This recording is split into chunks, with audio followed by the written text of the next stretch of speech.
The wooden beams of my childhood home still creaked like ancient bones as I walked through the door, a vessel filled with memories too heavy to carry. The scent of the old place faded paint mixed with musty carpet wrapped around me like a shroud, but it was the echoes of laughter that cut through the silence, turning into sharp knives in my chest.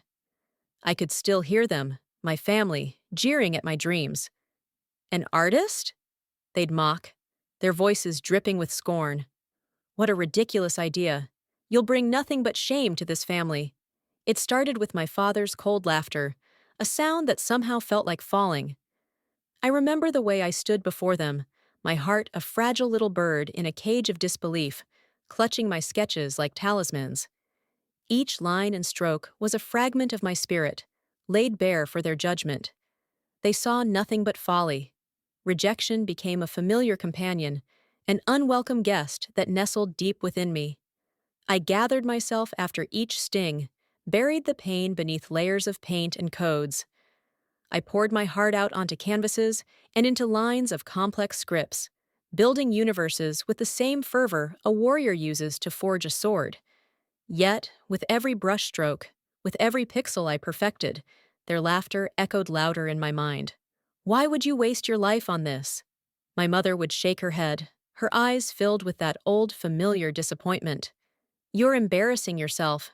But that humiliation, that sense of betrayal, forging my identity against their beliefs, transformed me. I resolved myself. I would become a master of my craft, not for their approval, but for myself. I embedded my essence into everything I created, determined to rise as the artist they couldn't dismiss.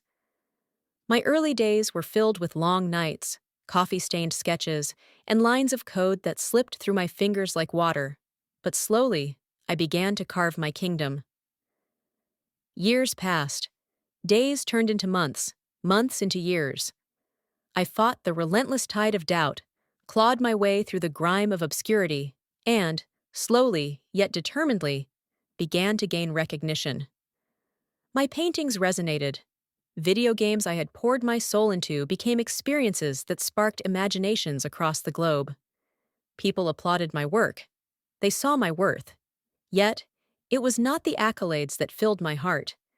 It was the belief that finally bloomed like a phoenix from the ashes of my own despair. I had transformed my pain into a tapestry of vivid creation, a world where I ruled as the artist I was always meant to be. With every exhibition, every game launch, I built a fortress of success around me. I became a figure they would not recognize, a beacon of resilience, one they couldn't dismiss or belittle. But still, somewhere deep within, an ember of that rejection remained, whispering, "Show them."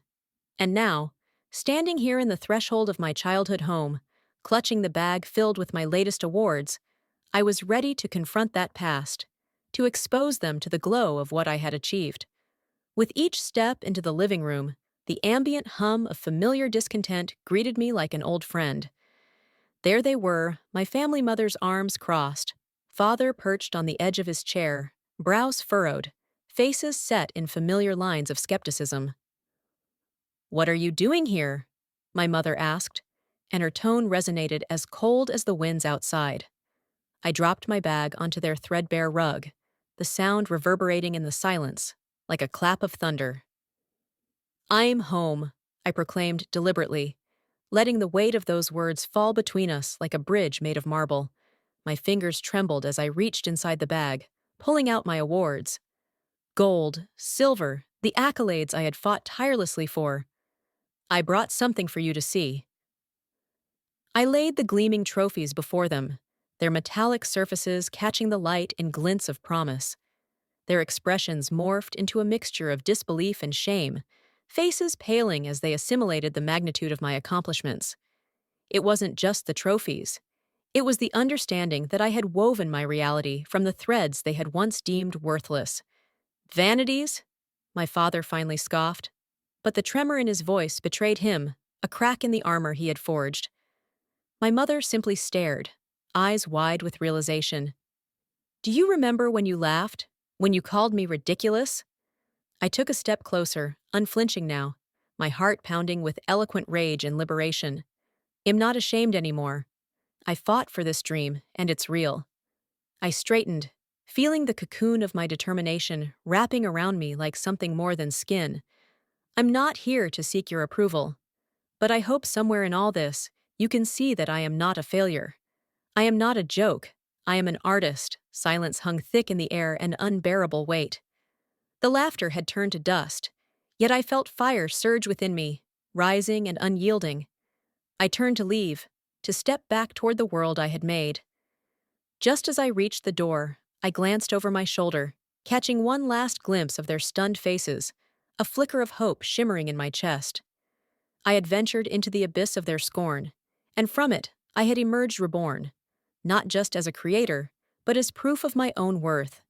And as I stepped into the world outside, the sunshine kissed my skin, a warm embrace whispering secrets of my journey yet to come, saga of redemption unwritten, waiting for me to paint it with the colors of all I had become.